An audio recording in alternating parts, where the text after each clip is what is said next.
A quiet street in Gainesville, Virginia. Early morning, August of 2020. FBI agents pull up in front of a two-story house with a basketball hoop in the driveway. Inside, a 45-year-old man makes coffee. He teaches courses on Russian intelligence at a Washington think tank. His students go on to work at the CIA, at State, at the Pentagon. His name is Peter Raphael Zabinski Debbins, former captain in the 10th Special Forces Group, a U.S. Army Green Beret. For 15 years, he had been passing the names of his fellow American soldiers to Russian military intelligence. How does a boy from Minnesota end up calling himself a son of Russia? Why did the U.S. Army trust him with its secrets twice, even after his own commanders had already pulled that clearance once? And how did he end up teaching the next generation of American intelligence officers while still on Moscow's books? On paper, Peter Debbins looked like exactly the kind of officer the United States Army wanted. He was born in Minnesota in 1974. He attended the University of Minnesota, joined the Reserve Officers Training Corps, and graduated in 1997 with a degree in international relations. He entered the Army as an active duty officer in July of 1998. He was assigned to a chemical company. He deployed to South Korea. His secret clearance dated back to 1996 from his ROTC years. By 2001, he had been selected for the Special Forces Qualification Course, the Q course, and passed. That is not a common outcome. Most candidates wash out. The men who make it wear the Green Beret. In 2003, he was stationed with the 10th Special Forces Group in Bad Tolz, Germany. The 10th is the Special Forces unit historically focused on Europe, and more specifically, on Russia and the states that had once been part of the Soviet Union. That is the mission. Deep expertise in the geography, the languages, the people the United States would have to fight if a war ever came to that part of the world. In August of 2004, Debbins was granted top secret clearance with sensitive compartmented information access. Weeks later, he deployed to Azerbaijan, with responsibilities for operations in Azerbaijan and Georgia. Both countries share a border with Russia. Both had, at that point, become quiet arenas of a slow-motion contest between Washington and Moscow. He was 30 years old. He was a captain in the US Army Special Forces. He had access to almost everything his unit did, and he had already been working for the other side for 8 years. To understand how that happened, you have to go back before he ever put on a uniform, before Minnesota, before he was even born. His mother came from the Soviet Union. During the Second World War, as a child, she had been taken by the Germans and put into a slave labor camp somewhere in Germany. She survived. After the war, she made her way to the United States. She married an American. She had children. Many children. Peter Debbins would later say he had 17 siblings, 10 of them adopted. It was that kind of household. Large, religious, Catholic, loud, all of it stitched together by a mother who had been through something the neighbors could not imagine. Peter grew up on his mother's stories, and on his grandmother's when she visited. Both women spoke of the Soviet Union the way you speak of a place that took things from you.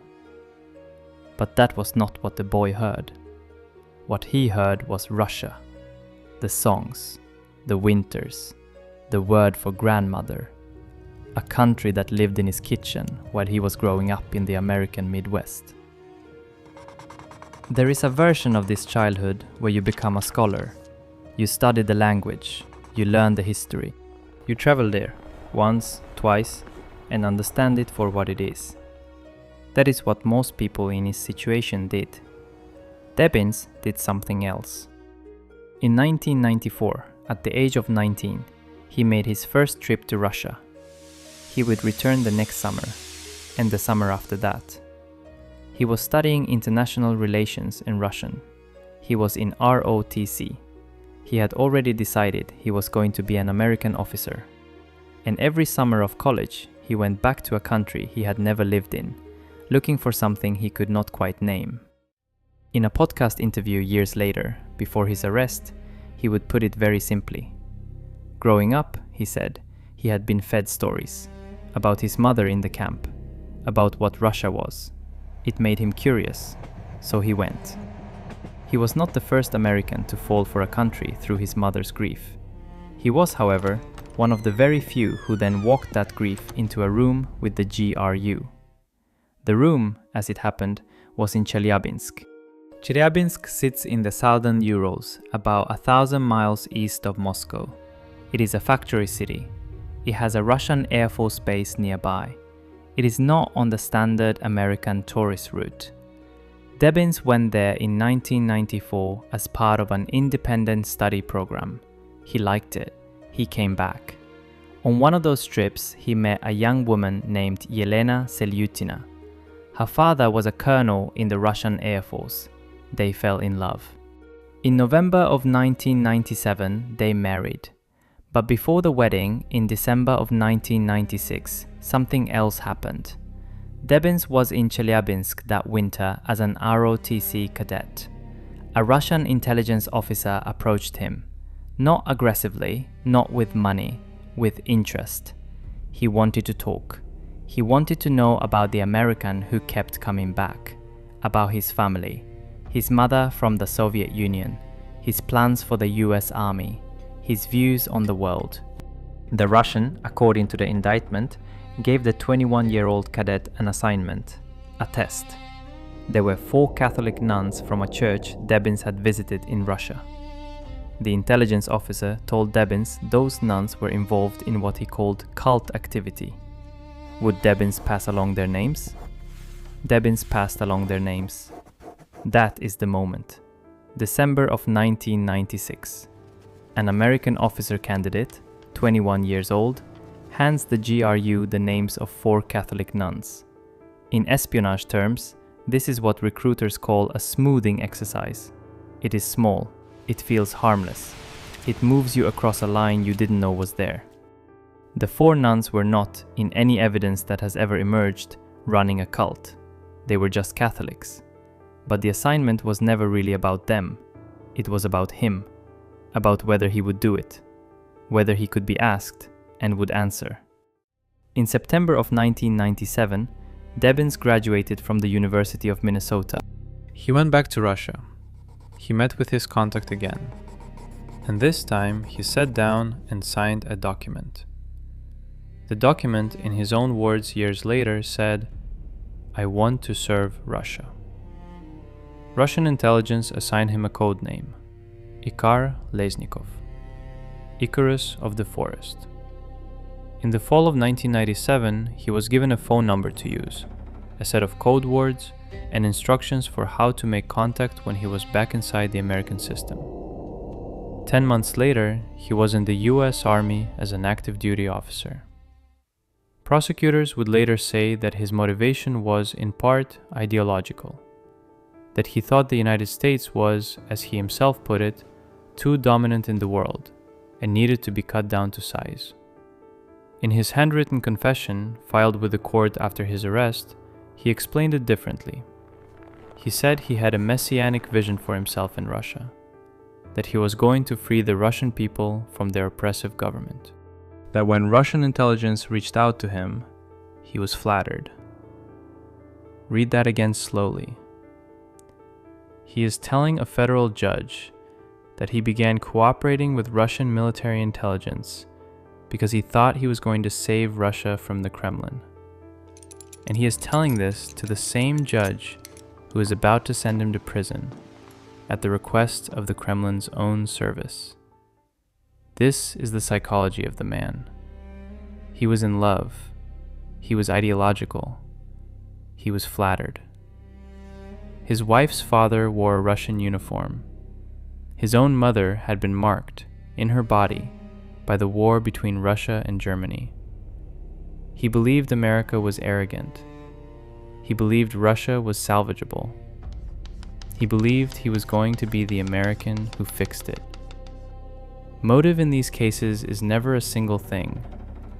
In Debbins, all of it was present at once: heritage, romance, ideology, ego, family pressure. Any one of them alone probably would not have moved him. Together, in a 21-year-old, they moved him all the way across. For the next 13 years, Peter Debbins lived two lives. In one life, he was Captain Debbins of the United States Army, chemical company officer in South Korea in 1998 and 99, Special Forces candidate from 1999 to 2001, officer with the 10th Special Forces Group, cleared to secret in 96 and then to top secret with SCI access in August of 2004. In the other life, he was Ikar Lesnikov. Every few years, when he traveled to Russia to see his in-laws, he met his handlers, sometimes in Moscow, sometimes elsewhere. The meetings were not dramatic. There were no dead drops. There were no numbers stations.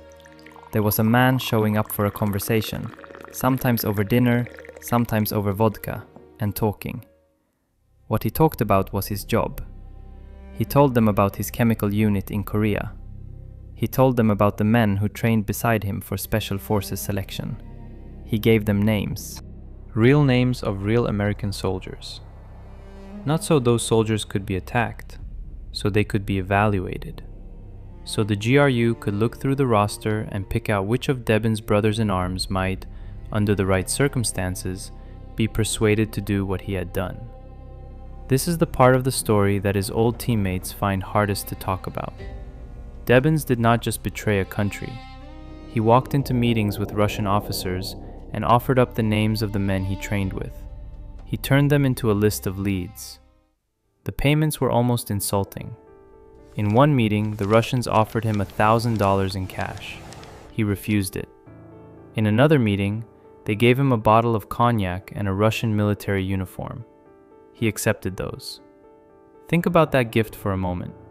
A Russian military uniform to a serving U.S. Army officer. He was being given, symbolically, the thing his own mother's history had put on the other side of the wire, and he took it. His Russian handlers had told him, back in '97, that as a regular infantry commander, he would be of no use to their service. They pushed him toward the Special Forces. He listened. For 7 years, he wore the American uniform and reported to another one. In 2004, everything nearly ended. Not because Debbins was caught, because he brought his wife. Yelena Debbins was, by then, an American resident but not yet a citizen. Peter was deployed to Azerbaijan with his Special Forces team. He decided to bring her with him. He gave her access to a U.S. government cell phone. He allowed her to be in the operational area of an active Special Forces mission on the Russian border. Army investigators noticed. There was a formal security investigation. He was removed from command. His clearance was suspended. In November of 2005, he was honorably discharged from active duty. An honorable discharge, not dishonorable. He walked out of the Army as an officer in good standing and moved back to Minnesota. For the next 5 years, Debbins worked civilian jobs: a Ukrainian steel manufacturer, a transportation company. He was in the Army's inactive reserves the whole time. And here is where the American system did something almost impossible to explain. In 2010, an Army adjudicator restored his security clearance. Nothing about him had changed. His mother was still from the Soviet Union. His wife was still from Chelyabinsk. His father-in-law was still a colonel in the Russian Air Force. His own command had already found something serious enough to pull him out of Azerbaijan and remove him from duty. The adjudicator saw all of it and restored the access anyway. The reinstatement came with a written warning. His family and business connections to Russia, the adjudicator wrote, might make him the target of a foreign intelligence service. They already had, for 14 years. That warning went into the file and stayed there. The clearance went back into his hands. and Peter Debbins, now cleared again, began building his second career. He moved to Virginia. He set up as a consultant. He billed himself as an expert on Russia and later on cybersecurity. He gave interviews, he wrote articles, he appeared on podcasts. In one of those podcasts, he spoke about Russia's national psychology, about how Russia, in his view, sees itself as a messianic nation, about how the West underestimates that. He was warning American audiences about the very idea he had, at 21, offered to Russian intelligence as his reason for joining them. And then he became a teacher. He took a position as an instructor at the Institute of World Politics, a small graduate school in Washington, D.C. that specializes in training future officers for American intelligence agencies. His course was on Russia, on how Russia thinks, on how it moves, on what its intelligence services want. His students went on to work at the CIA, the FBI, the Pentagon, and inside private contractors that support them. He shaped how a portion of the next generation of American case officers thought about the country he had been serving since he was 21. The same system that had removed him from command in Azerbaijan and then quietly restored his clearance in Minnesota was now paying him to shape the officers it would send back to fight Russia. By this point, though, the machine had started to move. Somewhere around 2019, an investigation opened. The public record is thin. What is known is that the FBI's Minneapolis field office ran the case. Army counterintelligence was involved, and so were the British, the Metropolitan Police, and the Security Service, MI5. Why the British were in the case has never been made public. The investigation took just over a year.